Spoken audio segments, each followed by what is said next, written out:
जय जगन्नाथ। आम जीवन पाई भगवान श्रीकृष्ण निर्देशित एक सुंदर प्रसंग कर्म और कर्म योग श्रद्धार सह शेष पर्यंत शुणु। निज जीवन में आसब एक सकारात्मक परिवर्तन।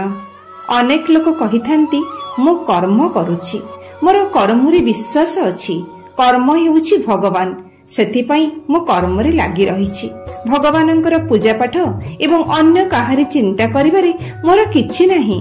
सेपरि विचार रे थिबा अनेक लोकंकु देखा जाय जे सेमाने नीति हेउ कि अनीति हेउ, भूल बाट हेउ कि ठीक बाट हेउ, अन्य को दुख देई हेउ कि ताको बुड़ाई देई हेउ, कोनोसी विषय रे दृष्टि न देई धन कमाइबारे लागि जाई थांती। ताहा कर्म करिबार ठीक बाट नुहे। ताहा व्यक्ति को संसार सहित बांधि रखी जन्म मरण चक्र रे बुलाई थाए। एहा द्वारा तार अंतकरण रे जन्म जन्मरु रहिथिबा संस्कार रूपक मैला तो से दूर करि पारे नाही, बरं मनरे उठुथिबा विभिन्न कामनार पूरण पाई विषय पछरे धाई धाई कामनार जाल रे छंदी होई ता सहित आहुरी किछि मैला मिसई देई थाए। एही कर्म करिवार धारा को बदलाई कर्म को कर्म योगरे परिणत करबाकू हेबो। साधारण रे धारणा थाए कर्म केवल शरीर द्वारा होई थाए, किंतु गीतारे भगवान श्रीकृष्ण कहिसंती शरीर वाक्य एवं मन द्वारा कार्य होई थाए बोली। शरीरर कार्य प्रत्यक्ष भाव रे देखा जाउथिला बेले बाणी बा कथा द्वारा हेउथिबा कार्य आमे सुनि थाउ। वाक्य द्वारा हेउथिबा कार्य समय समय रे अत्यंत क्षतिकारक होई थाए।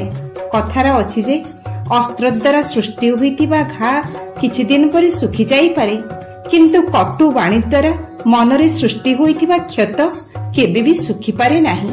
रामायण रे जदि सीता लक्ष्मण को कटु कथा कहि नथांते तेबे से पर्ण कुटीर छाड़ी जाई नथांती कि सीता को रावण अपहरण करि पारि नथांता। सेहिपरि महाभारत रे द्रौपदी जदि दुर्योधन प्रति अंधर पुओ अंध बोली विद्रूपात्मक भाषा प्रयोग करि नथांते तेबे से एते अहंकारी होई उठि नथांते एवं महाभारत रूपक युद्धर गति अन्य प्रकार होइथांता। मनर कार्य मध्य सेहिपरि साधु महात्मा माने संसारर मंगल पाई चिंता करुथिला बेले संसारी लोक निजर सांसारिक भावना बा अन्यर अमंगल चिंता ता पाई बेसी दुखदायक परिस्थिति सृष्टि करिथाए। अनेक खराब कार्य आमे करिबाकू चाहुतिले मध्य लोकलज्जा भୟରେ करि पारि नथाउ, किंतु मनर कार्य केही देखि पारु नथिबारु आम मनकू बहुत खराब भावना आसी आस्थान जमेई देई थाए। सेथि प्रति हुसियार होई जेबा बहुत मंगलकारक होई थाए। भगवान का पाखरे पहुंचीबा पाई पूर्वरु साधारण धारणा जे सर्व कर्म त्याग करी सन्यास ग्रहण करी तांका पूजा ध्यान रे लागि जिबा दरकार, किंतु सेही धारणार अंत करी भगवान कर्म योग उपरे विशेष गुरुत्व दैछंती। से कहिछंती जे किभଳି कर्म करूछ ताहा बड़ कथा नुहे, केउ मनोभाव नै कर्म करूछ ताहा ही बड़ कथा। से कर्म को न बदलाई केवल मनोभाव रे परिवर्तन आनी पारिले कर्मर बांधिबार जो शक्ति अछि ताहा दूर होई जिवो। एथिरे कर्मर किछि दोष नाही, केवल कर्म करिबा मनोभावर दोष अछि। अंधार रे आलोर साहाय्य नै किए धर्मशास्त्रर अध्ययन भली महत कार्य करूछि तो किए चोरी करी पाप करूछि। एथिरे आलोर किछि दोष नाही, एथिरे कर्ता और कर्तार मनोभावर दोष रहिछि। हाँ आज्ञा, गोटिए पिलार जन्म परे साधारण लोक जानि थाए जे से गोटिए नुआ मन सहित रहिछि, किंतु ताहा नुहे। से ता सहित पूर्व जन्म मानंकरे रहिथिबा देवता मनुष्य पशुपक्षी कीटपतंग वृक्षलतार संस्कार जेउ जेउ जोनि रे से रहिथिला ताहा सबु सांगरे नेई आसिथाए। से बड़ हेले ताकू जेउ सांग साथी स्वामी स्त्री पुत्र कन्या आदि मिलिछंती समस्ते निज निजर प्रारब्ध कर्म फल भोग करबा पई एखाटी होई थांती। कर्म फल जे मनुष्य को अवश्य भोगिबाकू पड़ी थाए से संपर्क रे मु एक सुंदर उदाहरण देउछि। महाभारत युद्ध शेष होई जाइछि। युद्ध रे दुर्योधन सह शेष होई जाइछंती धृतराष्ट्रंकर 100 पुत्र। ଚାରିଆଡେ ସୁନସାନ।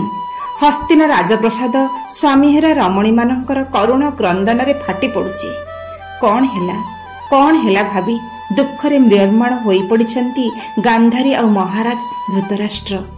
ଏହି ସମୟରେ ଦିନେ ଭଗବାନ ଶ୍ରୀକୃଷ୍ଣ ଗାନ୍ଧାରୀ ଆଉ ଧୃତରାଷ୍ଟ୍ରଙ୍କୁ ସାନ୍ତ୍ୱନା ଦେବା ପାଇଁ ହସ୍ତିନା ରାଜପ୍ରସାଦରେ ପହଞ୍ଚିଲେ।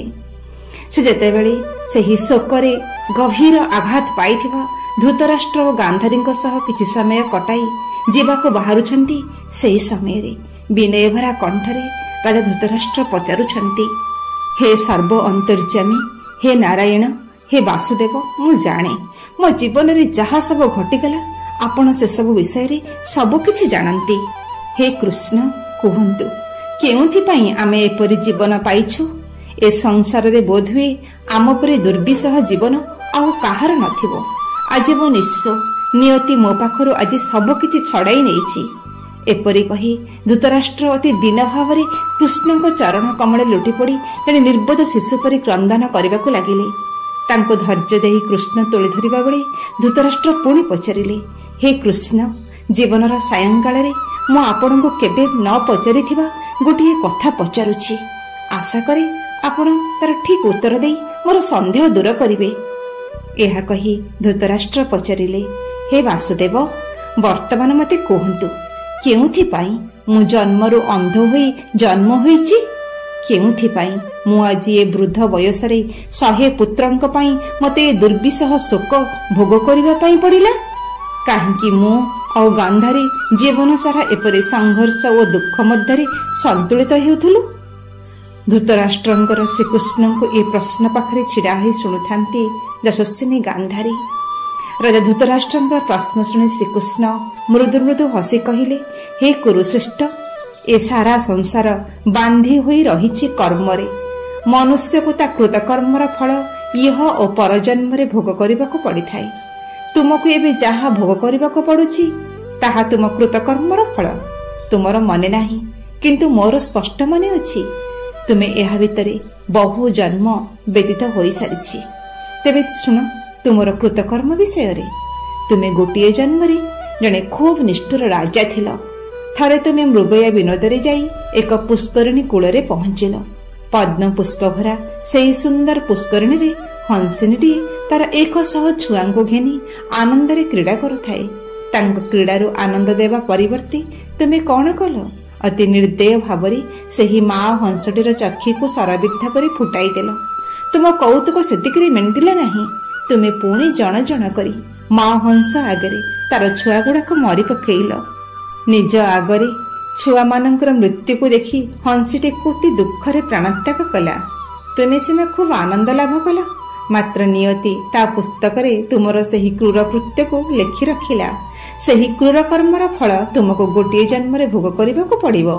ଏ ସଂସାରରେ କୌଣସି ପ୍ରାଣୀ ନିୟତିର ଏହି ନିୟମକୁ ଉଲ୍ଲଂଘନ କରିପାରିବ ନାହିଁ। ମୋର ଯାହା ମନେ ପଡୁଛି, ପର 100 ଜନ୍ମରେ ତୁମେ ଜଣେ ଖୁବ୍ ଭଲ ମଣିଷ ଥିଲ, ଭଲ କର୍ମ କରୁଥିଲ। ପରବର୍ତ୍ତୀ 100 ଜନ୍ମର ସଞ୍ଚିତ ଧର୍ମ ଯୋଗୁଁ ତୁମେ ଏ ଜନ୍ମରେ ଜଣେ ରାଜା ହୋଇ ଜନ୍ମ ହୋଇଛ। କିନ୍ତୁ ତା ସହିତ ତୁମର ସେହି କ୍ରୂର କର୍ମ ଫଳ ଭୋଗ କରିବାର ସମୟ ମଧ୍ୟ ଆସିଯାଇଛି। ଏହା ହିଁ ତୁମ ଜନ୍ମାନ୍ଧତା ଆଉ ପୁତ୍ର ଶୋକର କାରଣ। ହେ ରାଜା, ତୁମେ ଦୁଃଖ କର ନାହିଁ। ସଂସାରରେ ସମସ୍ତଙ୍କୁ ଏହିପରି କୃତକର୍ମର ପ୍ରାୟଶ୍ଚିତ କରିବାକୁ ପଡ଼ିଥାଏ।